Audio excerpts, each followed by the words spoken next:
Welcome to my channel, Living Linux. I ran a poll on my Twitter account and my YouTube account asking people if I should focus more on the Raspberry Pi 4, the Rockchip RK3588 or RISC-V. Well, the result of the poll was that the majority of the people, they chose RISC-V. And after that came Rockchip RK3588. And, well, from my audience, there were no votes for the Raspberry Pi 4. Well, it doesn't mean that I will never do any video on the Raspberry Pi 4, but I will try to focus as much as possible on RISC-V. So, in this video, I'm going to show you how to generate fractals on the VisionFive 2 RISC-V SBC. So, I searched for some fractal programs on Debian and I chose Mandelbulber V2 and I chose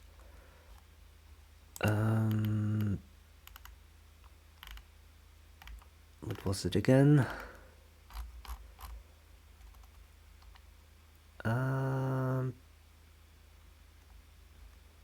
Yeah, FractalNow. So you can install those packages just with these commands: sudo apt install FractalNow and sudo apt install Mandelbulber V2.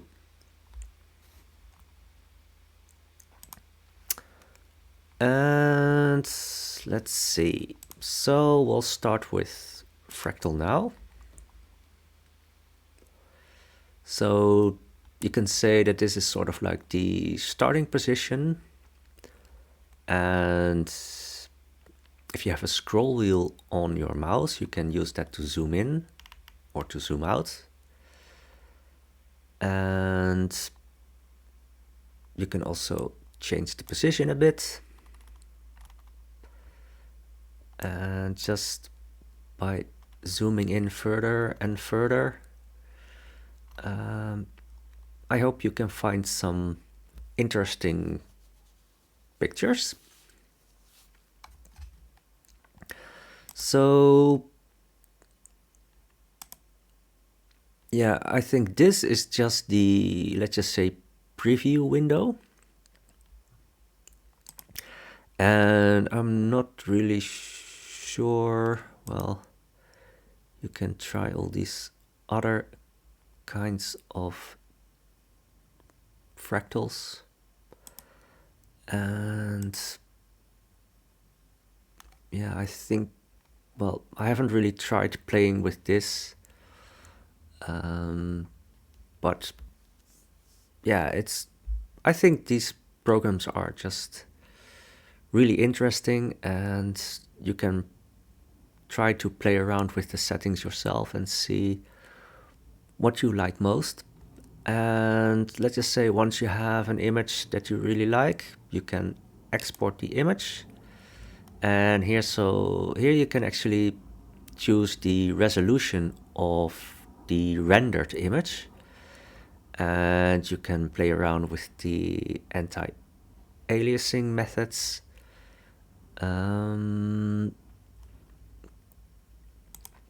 So I already did some pictures. So yep.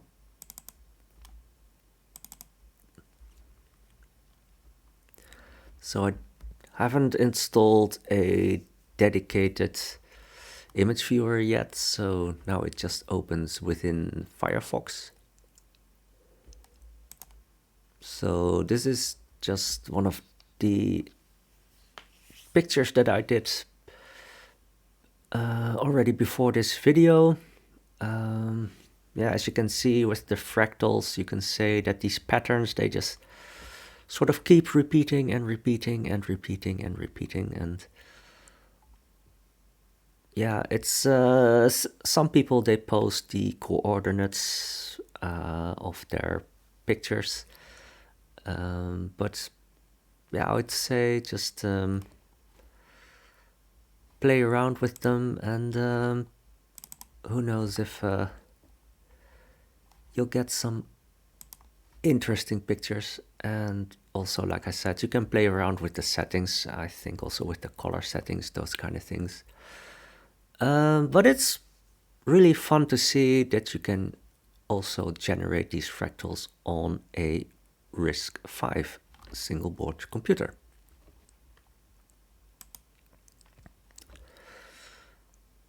So this is FractalNow. So I'm going to close this, and we have another one, and that is Mandelbulber version 2.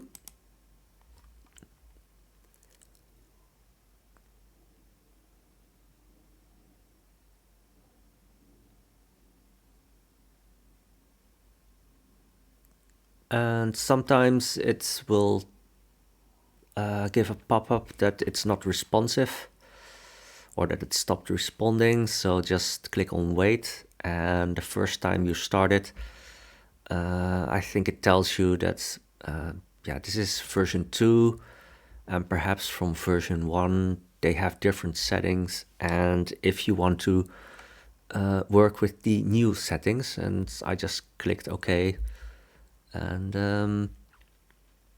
then you get presented with this window.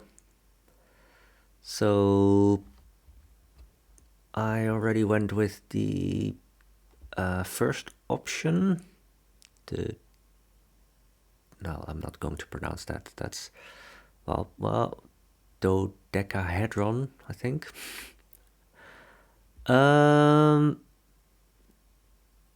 So yeah, I think if you double click on it, then you get something like this. There's, yeah, it sometimes just pops up these not responding pop-ups, but in the end it will work. And yeah, there's loads and loads of options. Yeah, I would say just try to experiment with it yourself. So we click on render, and well, you can sort of say that this is the starting position, and now you can use the mouse to zoom in further. And even when it hasn't really fully rendered, you can already start zooming in on another part. And also here you see that some of these patterns, they just keep repeating and repeating and repeating. And yeah, I hope you can find some interesting images with this. As you can see, this takes a bit longer than the original Fractal from the other program. And this is also, you can say, some sort of 3D fractal. So that's more complicated. And as you can see, that it takes, let's just say, around 1 minute before you get your image. And let's see. So here you have the option to save the image, and I already saved one before.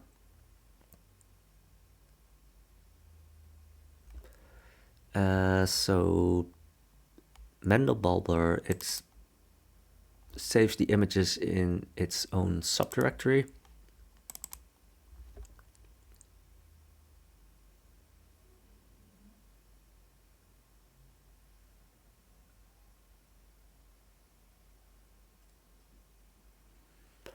So here is the image that I generated earlier.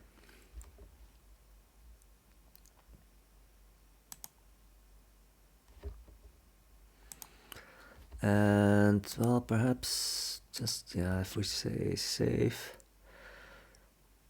yeah, then you have like the option to change some of the quality settings.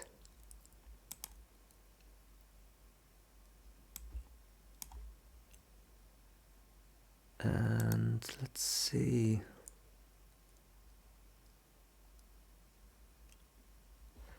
I think it was show info doc, and then you can have the image adjustments, so you can change the resolution of the image. But of course, the bigger the image, the more time it will take for these images to render. And yeah, just let me quickly go back to Fractal now, because yeah, if you don't have a scroll wheel on your mouse, you can use the right mouse button, and here you can also see the keyboard shortcuts. So if you want to zoom in, it's the plus, and with the arrow keys you can move around. So let's just try it. This is a plus to zoom in, and with the arrow keys you can change the position.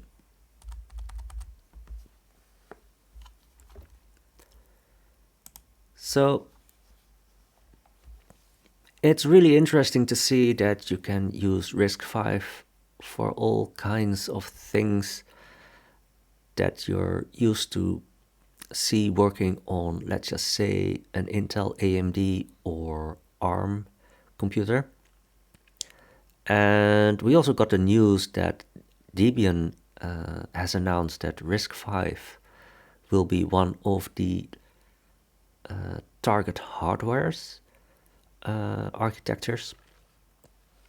So we should see more and more programs that work on RISC-V out of the box. So I think the future is looking very bright for RISC-V. So that's all for now, and I hope to see you again in my next video.